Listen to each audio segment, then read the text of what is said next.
Hey everyone, my name is Lucio Rodrigo, Alejo Vargas, and today I'm going to show you how to simulate the process of the biomass fast pyrolysis in Aspen Plus.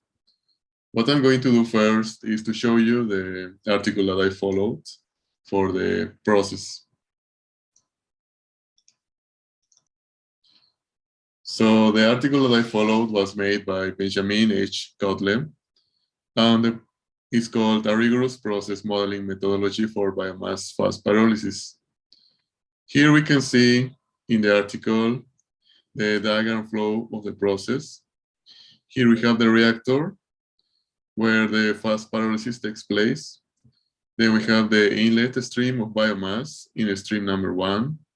We have the other stream number 5, that will be the fluidization gases. And here we have the inlet stream number 4, that will be the hot sand stream.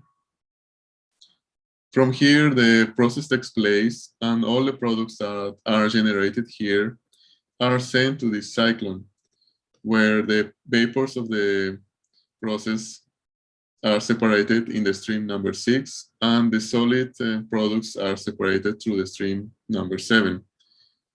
The solids are sent to the combustor, where a stream of air is supplied for the combustion. Here, the stream of sand is heated up and is as well sent through number 4. The function of the sand stream is to provide the necessary heat for the endothermic reactions of this process. And here in my simulation, we can see the diagram flow. Here I have the pyrolysis reactor, the inlet stream of biomass, the pyrolysis products that are being separated in this cyclone, in the vapors, and in the solids. The solids are sent to the combustor that was modeled as an R stoic, and the pyrolysis vapors that are sent to this mixer where they are mixed with the fluidization gases stream. I took this shortcut because when I was including this fluidization gases stream to the pyrolysis reactor, the time for the simulation will take longer. And the next step now that I'm going to show is the setup of the simulation environment in Aspen Plus.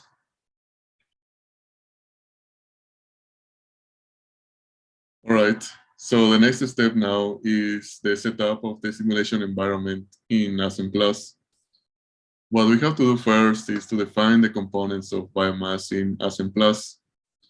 For this process, I followed this article made by Maximilian B. Gorensek called The Development of a Thermophysical Properties Model for Biomass Pyrolysis. From this article, we can see the different components that compose biomass. Here we can see that biomass is composed by cellulose, hemicellulose, lignin rich in hydrogen, oxygen, carbon, and as well we have the extractives that are tannin and triglycerides. As well we have some content of ash and moisture. From this table as well we can see the intermediate species of the process, like activated cellulose, hemicellulose 1, hemicellulose 2, and as well we have the end products of the process, for example, char, ethanol, and all these other components. As well, we have to include all the non-biomass components that are involved in the process, such as argon, nitrogen, oxygen, and sands. So what I did is to include all these components in Aspen Plus. And from here, from this column called component name, all these components that have a name here are the ones that are present in Aspen Plus database. And the components that they don't have a name are the ones that we have to manually introduce along with their respective properties. For that reason, we go here to properties. We go to components, specifications. From the table, we have to include all these components that are present in the database. And as you can see as well here, I have the components that are not included in the database of Aspen Plus. The way you have to do this is to go by this button, user defined, and define each component. So let's take an example. For example, cellulose A, that is a solid. First of all, I click this button, user defined. And when you're introducing all these elements, you will have all these spaces in blank where you have to introduce the component ID. And when you click next, here you can introduce as well the molecular weight of this element and also the solid enthalpy of formation that is provided in the article. Also, when you are defining each of these components, you can select here if it's a conventional component or if it's a solid component. So as you can see here, I introduced all the components mentioned in the article. And the next step now is to introduce manually all the thermophysical properties that each of these components have. That will be the step number 3.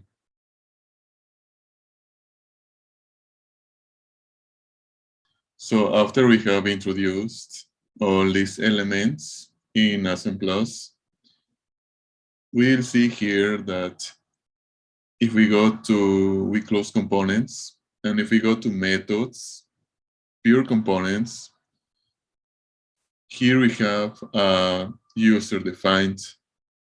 Here we can find all these different elements that we introduced previously when we were defining all these elements, like molecular weight and enthalpy of formation.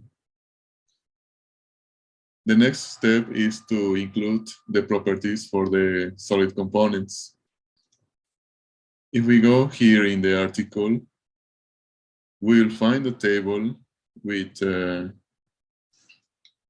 the parameters for the conventional solids. Here we have the component ID of the different solid components. In this column, we have the molecular weight that we have introduced already. And as well, we have the standard solid enthalpy of formation that we have already introduced. So what we need here now is the heat capacity model coefficients and the solid density. For that, what you have to do is to go to pure components, and this table will most probably be empty when you begin. So to define those parameters, what you have to do is to go to new, select T-dependent correlation, and in our case, we need the heat capacity model coefficients. You can find this in this option, solid heat capacity. And here you will see different options. In our case, we have this one, CPS-PO1. And here you can see the coefficients for the solid heat capacity equation. So once you select this option, you will be redirected to this table where you have to include all the different components that are mentioned in this table. And you have to include as well the coefficients. You have to be as well be careful with the units here, because here it is in joules gram mole Kelvin, and in Aspen Plus is joules kilomole Kelvin. Once you introduce all these parameters, for example, let's take lignin. You can take the value from here, lignin.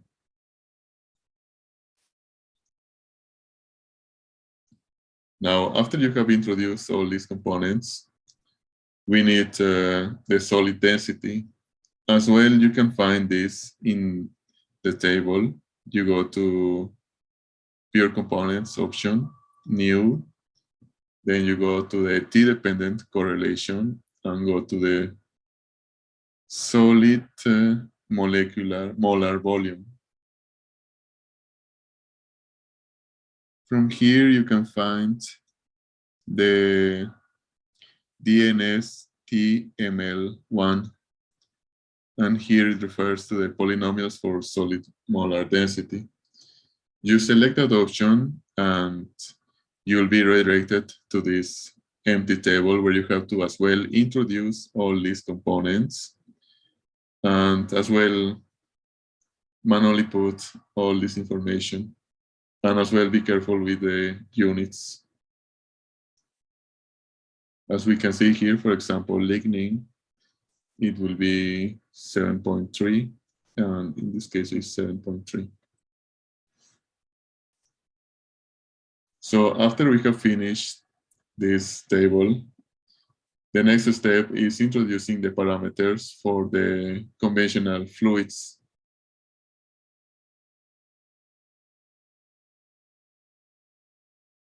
After we finish this table of the parameters for conventional solids, we can proceed with the parameters for the conventional fluids. In this case, we have 3-hydroxypropanol, triglyceride, p-coumaryl alcohol, cinapyl aldehyde, and siloxane. In this case, molecular weight and ideal gas enthalpy formation, we have already included this information at the beginning when we were specifying the different elements. Now we have to include now the critical temperature, critical pressure, and eccentric factor. For that reason, we go to the simulation. We as well go to the pure components. We select in user defined. And I already have these components, these elements here established. But what you have to do is to go here in an empty file, in an empty row, select here the critical pressure. It's defined as PC. Then we can choose the critical temperature, which is defined as TC, and the eccentric factor that is defined as omega, eccentric factor. So let's take an example. For example, triglyceride is, in this case, we have a critical temperature of 934.6 Kelvin. So we just have to include this information here. And also don't forget about the units here. Be careful with the units. Then the next step is to include the ideal gas heat capacity estimates. We have these estimates, and for that, we have to go here to data. Here, I have already defined all these elements. And for example, let's take the example of coumaryl. You can edit input. And here what you have to do is select all the categories, select the ideal gas heat capacity, and select your component to which you are defining the information. After you define this, you go to data. For example, here, coumaryl is the third column.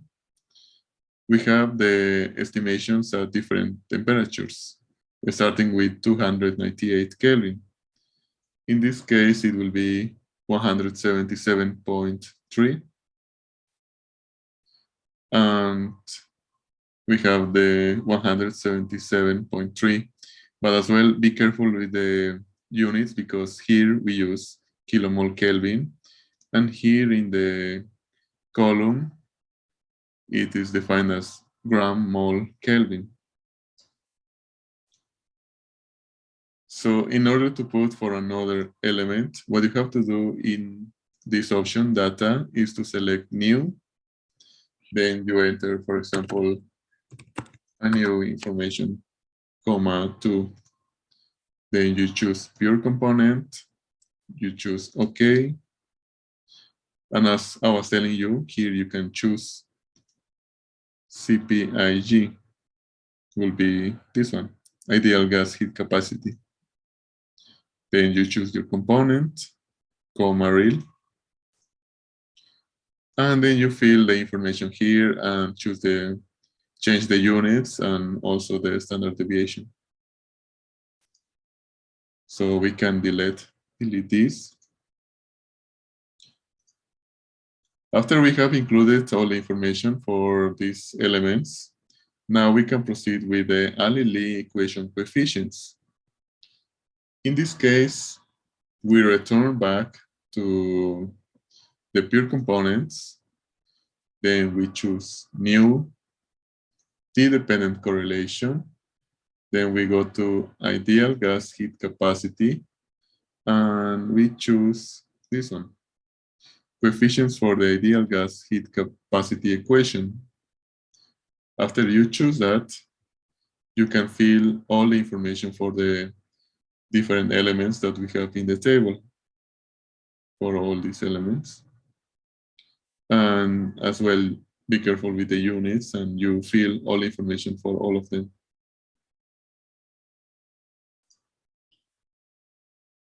Also here in the article, if you read through all of it, it says here that they use this Ali-Lee equation. And if you go to the Aspen Plus and you choose this parameter, you can see as well the equation. You go to help and you can see that for our case, this is the CPIG DP1. They use this equation. And as you can see, it's the same as they used in the article. So it will be correct to put all the coefficients in this parameter chosen. Then after you have completed filling all the information here, for example, let's take an example of the Comaril again. In this case, it will be 128. If you go to Comaril, you can see as well that the coefficient number 1 is 128. And yes, then you fill all the information here for the rest of components. Then the next parameter is the extended Antoine equation coefficients. For this as well, you have to go to pure components, select new, T-dependent correlation, then you go to liquid vapor pressure, and then you choose PLXANT, coefficients for the extended Antoine vapor pressure equations. Once you select this and you add to the table, it will redirect you to this table where you have to as well add all the information here for the different components. And you might be wondering as well why the 3 and 4 are 0 or are empty. It's because as well here, if we go in the article to the form of the Antoine equation used in the article is this one. So if you go here in the parameter and choose help, you can here see the same equation that they used. But in this case, this equation is not complete. And as we can see here, we are missing some elements. For example, C3 and C4 are missing in the equation that they used in the article. So I assume that C3 is 0 and C4 is 0. And here it continues with the coefficient number 3, logarithm of temperature. And in this case, it continues with C5. For that reason, I filled all the information directly in 5. I started from here.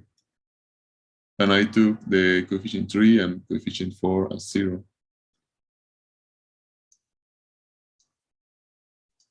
Then we can close this. And as you see,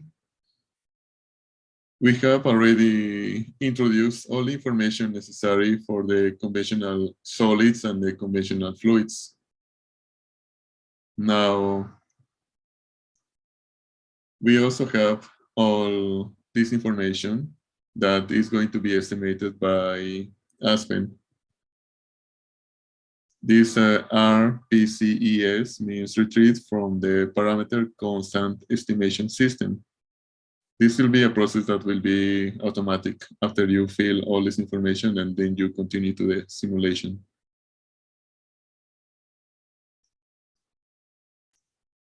Then the last step will be to define how we are going to define the biomass stream entering to the reactor. Now, after you have finished with all the information necessary in Aspen Plus of the conventional solids and conventional fluids, what we have left to do is select a proper method for simulation. For that reason, we go to Properties, Methods, Selected Methods, and from here we choose the Penn-Robinson with Boston-Matthias modifications. This will be our selected method for the simulation. Now we will be ready to begin the simulation of the process. For that, we go to Simulation. And in the main flow sheet, we have our biomass stream. I define the conditions of my biomass with a temperature of 100, already dried, and a pressure of 2.3 bar. In the CI solid, I define as well the composition of this stream. You will find this composition from different studies, and it will vary from study to study. So it depends on your case as well.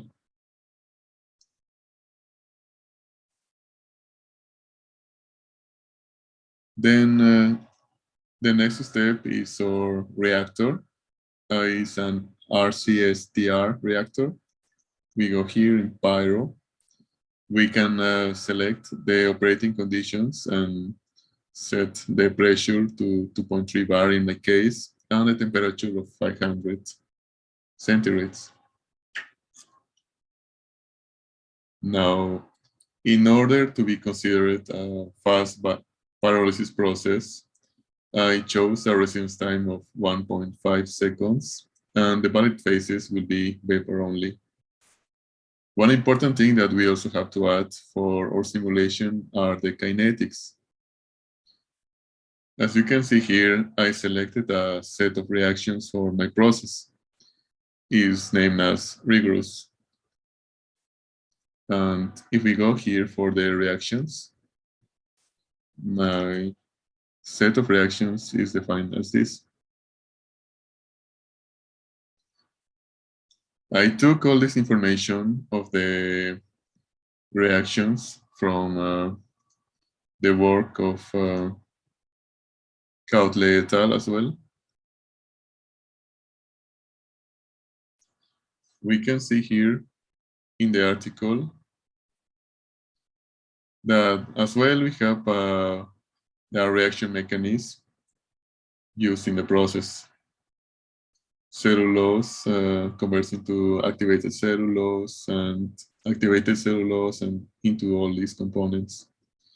And as well, we have the energy of activation and all these parameters that we need to add to our simulation. Initially, this reaction mechanism was adapted from the work of Ramsey et al. This original scheme was made by Eliseo Ramsey in his article, Mathematical Modeling of Fast Biomass Pyrolysis. And if you go here in the article, you will see the original reactions that he proposed here. In this case, this reaction mechanism is more complete because it considers these metaplastic components that are trapped in biomass during the decomposition. However, for our simulation, we didn't consider all of these components, and we added all of them to these reactions. It's the same adaptation that Kautle et al. Did in his work.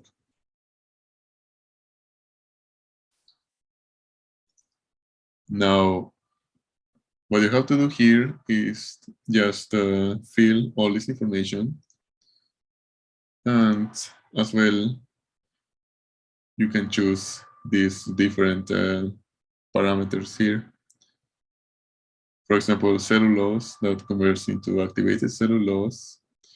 You get this information, for example, the activation energy from the article,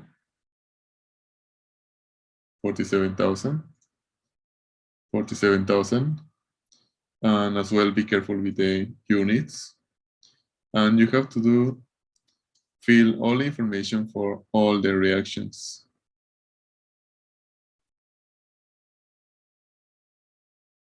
As you can see here, we have in total 21 reactions. And here as well, we have 21 reactions.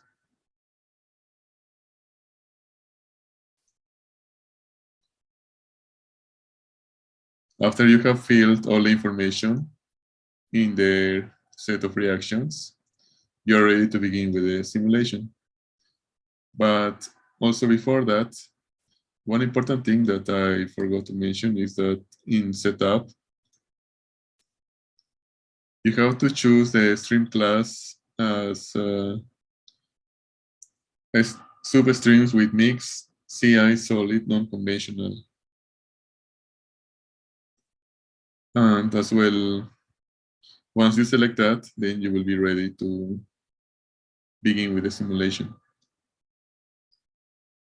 For that reason, we go to the reactor, we will go to kinetics, we select our rigorous model, and then we'll have our pyrolysis products ready. So that will be the entire process that I follow to simulate the biomass fast pyrolysis in my project.